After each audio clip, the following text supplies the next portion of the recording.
Good morning, everyone. It's Michelle Jean coming to you with another book vlog. And I'm sorry for the wobbly hands because I'm holding my tabby in front of me while I'm speaking.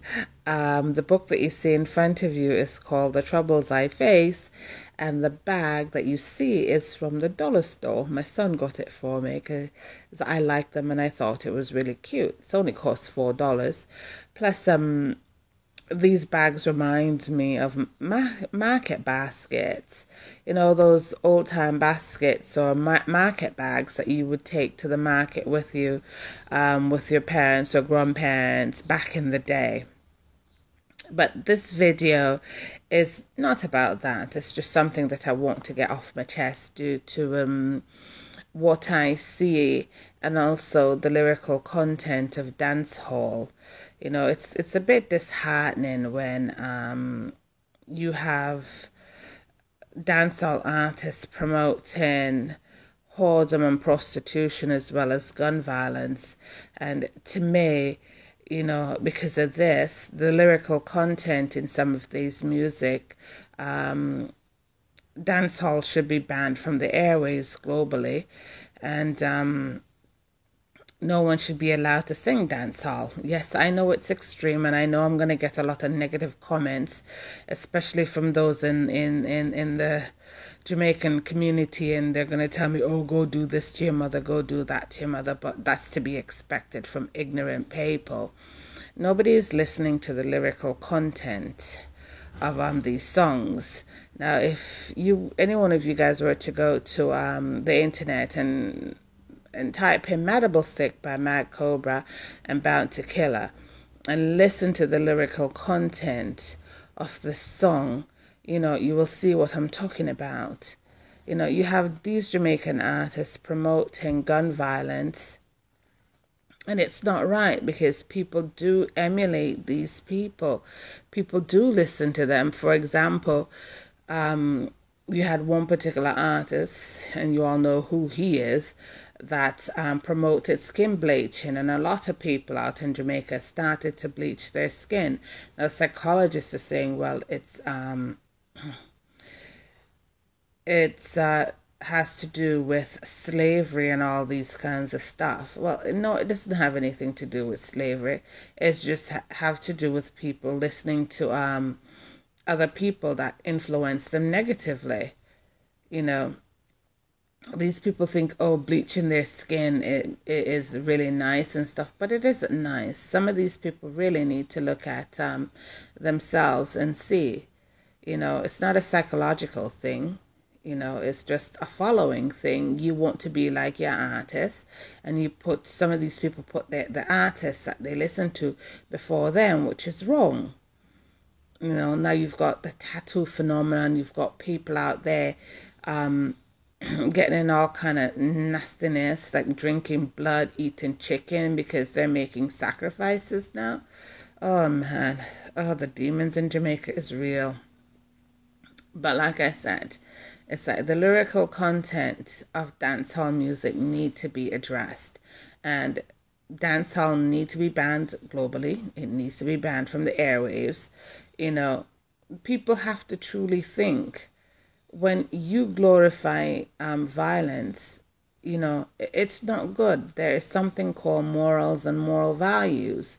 You know, when you have artists like little young white boys, you know, from England promoting this kind of crap as well, saying how they're going to splatter someone's marrow all over the place, then you've got to think, what has dancehall become? You know, it's like music is something that is there to help heal. It's not there to kill. It's not there to incite violence. It's not there to promote negativity, but today it is. It is. You know, the content of these songs is unbelievable, and I don't know why the government of Jamaica do not listen to the content of these songs and say, you know what, that's it, enough is enough. Dancehall is banned, period, because dancehall promotes violence. It promotes violence against kids. It promotes violence against each other. It promotes violence against other artists, and it's a negative. Dancehall is a negative impact. Period. There's nothing positive that comes out of dancehall music. And if you were to look at the females of dancehall, to me, they're nothing but whores and prostitutes that can be bought and sold just like the men. All they can do is talk about how their vagina, is tight and how they can get any man. Now, let me ask you this. Can any one of them take their vagina and plant a seed? How much seeds come out of their vagina that they can plant in the ground and get a coffee tree or a mango tree or a banana tree on it? Can their vagina cure AIDS? Can their vagina, can you bring their vagina to the bank and get a bank loan? And yeah, that one is debatable because some of the men out there in the banks are truly nasty. When I look at corporate Jamaica endorsing some of these artists, they're no better than the artist either, because you know what? They don't care. Their bottom line is money. And it needs to stop. People, you need to think about morals, your moral values. When I see these girls, singing about stuff like this and doing what they're doing, it's like, I really have to wonder, what has the black race become? What have we become? It's like, what are you telling people? That you can be bought and sold? Or black people on a whole can be bought and sold? Well, yeah, that too is debatable too, because you know what? We are bought and sold, hence slavery. We don't care about our future. We think all the negative stuff that we're doing is good. But some of you women and all of you men, you have children. What are you telling your children? That immorality is okay? Are you telling them it's okay to incite violence? Why aren't the governments of the globe looking at the lyrical contents of reggae music? Why isn't the government charging some of you artists for inciting violence and promoting and spreading violence? Now you have this other thing that's going on out there called sex parties and stuff like that, where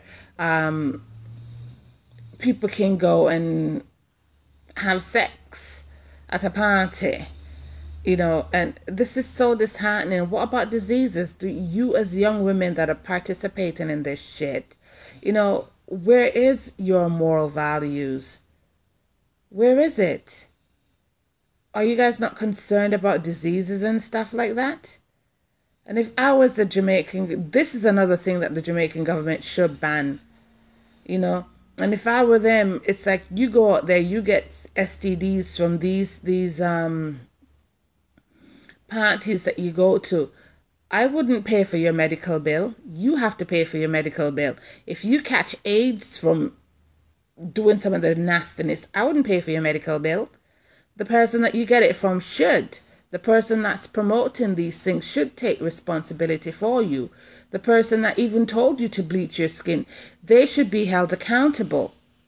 And they should be the ones to be paying for some of you guys' medical bills, because some of you guys can't even go out in the sun anyway. So when are we as people, when is the government of the globe going to hold these people that promote this shit accountable for their actions? Charge them. Let it be a crime, because it is a crime. You're promoting death, you're promoting violence. You're inciting violence. When I look at music of then, look at Bob Marley with his clean music, Beres Hammond with his clean music, Sister Nancy, Brigadier Jerry with their clean music. What has dancehall become today? You're taken away from the civility of Jamaica. With your music of violence, you're putting down Jamaicans. You're letting people think, oh, Jamaicans is like this, or black women or black people is like this. So, yeah, reggae music, not reggae music, but dancehall music need to be banned globally. And yeah, I'm going to be starting a petition to get this type of music banned. Like I said, governments and you, the people, need to step in and listen, truly listen, because there is a tomorrow and everybody is accountable for their own actions. So yeah, ban dancehall globally. You know, I don't care who you are, ban it. And yeah, another thing too, if the Jamaican government refused to ban dancehall music, well, hold them accountable. Don't give these artists visas to come into your country and pollute your people. You know, if they do come in and something happen, hold the Jamaican people and the Jamaican government accountable for it, because they allow crap like this to happen. They allow their own people, their own citizens to go out there and pollute your country with their nastiness.